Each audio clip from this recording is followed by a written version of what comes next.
If it's something you know you need to keep, ask yourself, what is this? I enjoy making decisions and the answers come easily to me. Do these make me feel happy or good? Or do they make me go, oh, it's them again? Keep up the good work.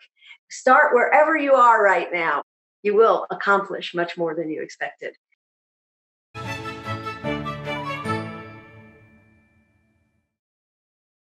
Well, hi, everybody. It is Jessica Hritz Morrick. I know most of you know me, but for anybody who does not, I am a professional organizer for over 20 years now, as well as a women's empowerment and happiness coach. Welcome to week 3 of the Clutter Challenge. We are so excited that you're here with us. I'm going to reaffirm our mission statement for the Clutter Challenge. And once again, that is that we help as many people as possible find solutions to their clutter and organizing challenges. And in doing so, we make spending time at home a more relaxing and calm experience. In my over 20 years as a professional organizer working with clients, I was thinking about this the other day. There were, not everybody, of course, but there was a theme of certain feelings that would come up with people in regards to having clutter. And the number one feeling that made people feel terrible was a sense of guilt, this terrible sense of guilt. And close second was a lot of self-blame. And I know I might have breezed over some of this in one of the other weeks, but it's such a heavy burden. And I wanted to give you guys a tiny bit of information just in case it would make you feel better. And I know using some of the other things we've talked about are already addressing some of that, the intentions and things we say at the beginning of a session. But for anyone who's beating themselves up still, or if you're someone who does that, not everyone does, there has been a discovery, I think it was in about the year 2009, of something called the clutter gene. It doesn't mean it can't be worked with. We all have, come into the world with certain predispositions, and we can learn tools and steps to help us move forward anyway. So that's the great news about it. If you haven't even started yet, that's fine. This is your pace. You can use our episodes as you start into one of your organizing sessions.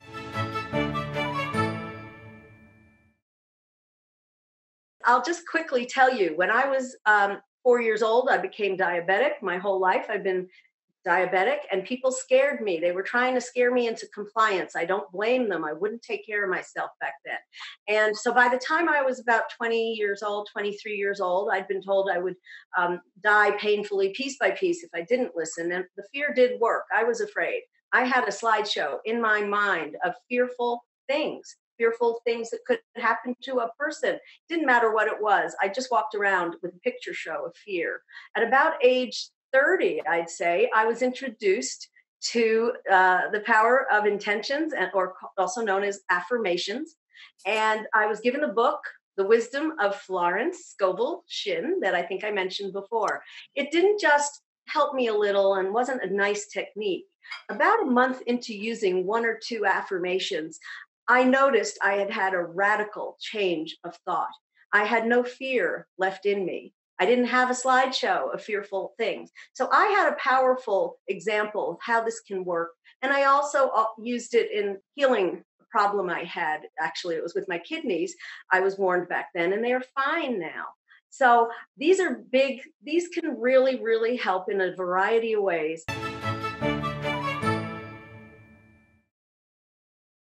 I went over a number of intentions that I came up with.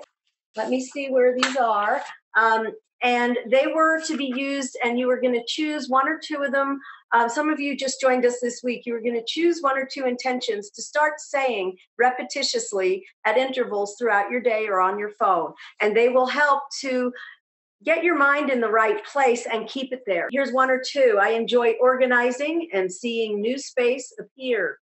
I am moving forward with one project at a time, and I feel invigorated.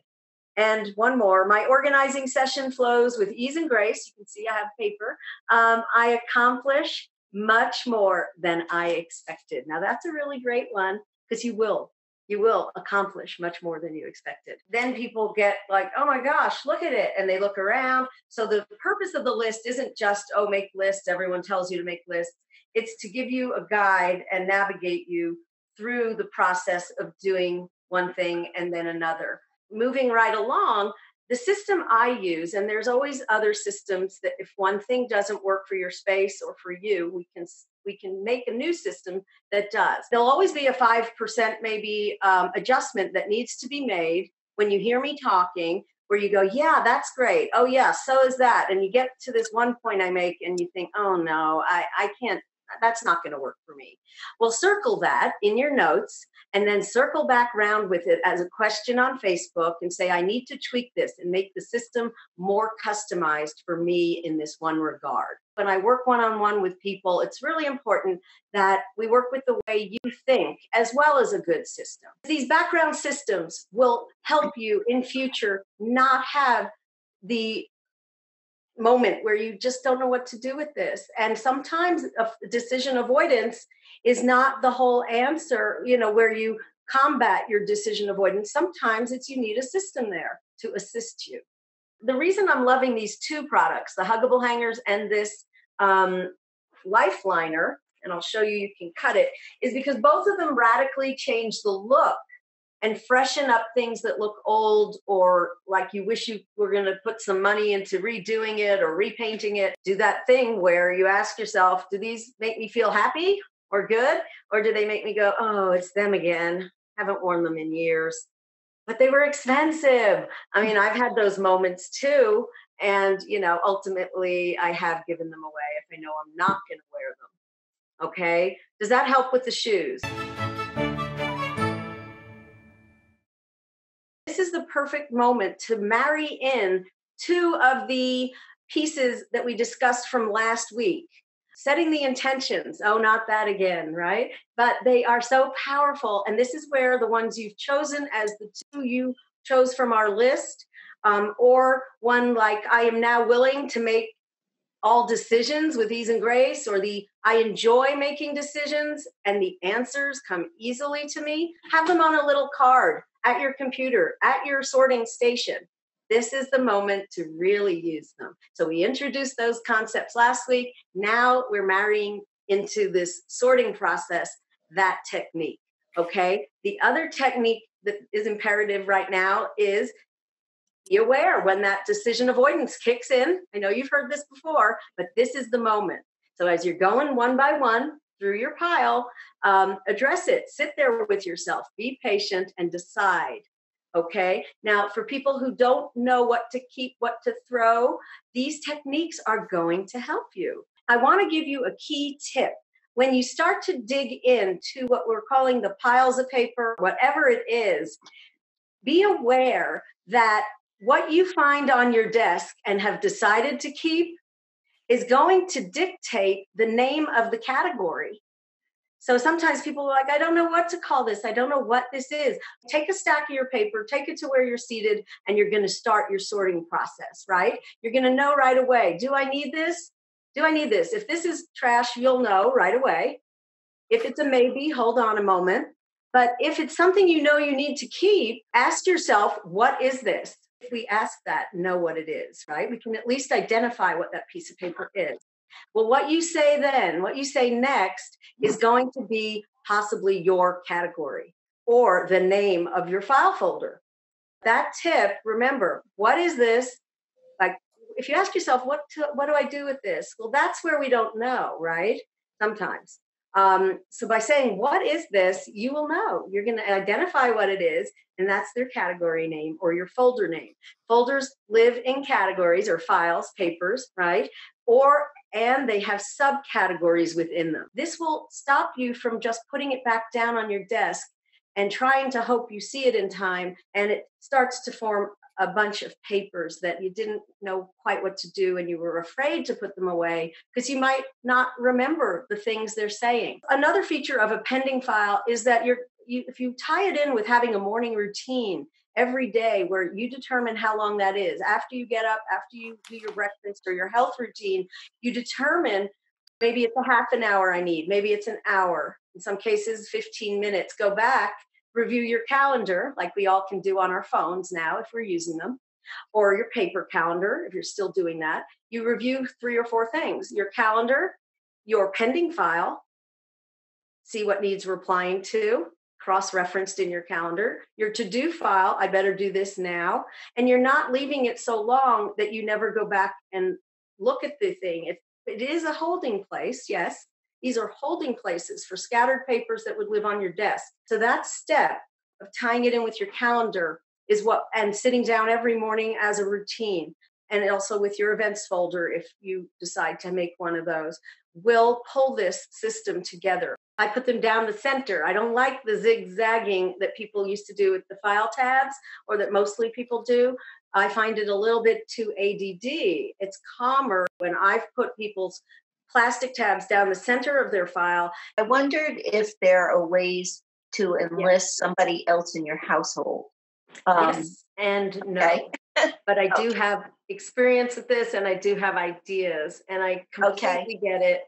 When most of my clients who are in a relationship, there was always a disparity between the way my client did things and then perhaps the way their partner or husband or wife did. Right. And so there was always some degree of a little bit of conflict. Right. So, of course, we all know we can't out and out change anyone or make them do what we want. No. And you sound like you know that too. Yeah. But here's something I would suggest that maybe he could hear that you've learned, which is about the archival filing. Because so we all need to keep our tax backup documents for 7 years. Right. Some people say keep the return forever. But the receipts from 1986, no one is going to get audited on. So, and I'm a small business, so I know what it's like. You keep all those receipts and all those different categories. But if you could perhaps suggest that you begin archival filing, lifting things out of the cabinet that can be tucked away in boxes labeled with the word archival dash, and then your husband's name in the business or the business name, and put the years on it. And then I would hate to have you buy the boxes and have to do all that. But if that's the way to get it out of your active file cabinet, it might make him feel better. And then if you have room, do you have room in the garage for these archival boxes or the attic? Yes. Okay. So if they can be stored away, because these are clearly archival boxes you'll probably never need to go to, make sure you label them clearly. And then nearer to when you move, you'll get to see the years, and you'll say, honey, when we get to move, let's revisit whether we can just get rid of this and get a shredding company to come. We'll bring it to a shredding company. Does that help? Yes, it really does. Thank you. In the meantime, you can also browse my Facebook page to see what I've done, what people have said about me. There's 2 different albums of referrals, and it's type in Organizer Jess into the Facebook search bar, and you will find me.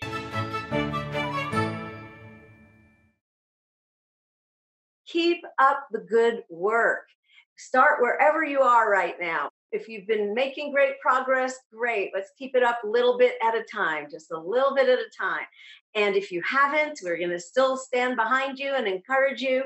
And there's no time like now, or play back and start your project, schedule it, and play back to our weekly sessions. So we'll be there with you, keeping you company. You don't have to go this alone, even though we're each sheltering in place right now. It will be an uplifting and freeing experience. And it might even give you some inspiration to start decorating a little, making your home look a little more artistic, making a few choices that inspire you, now that when you look at a surface, you start to see a clear, clean space.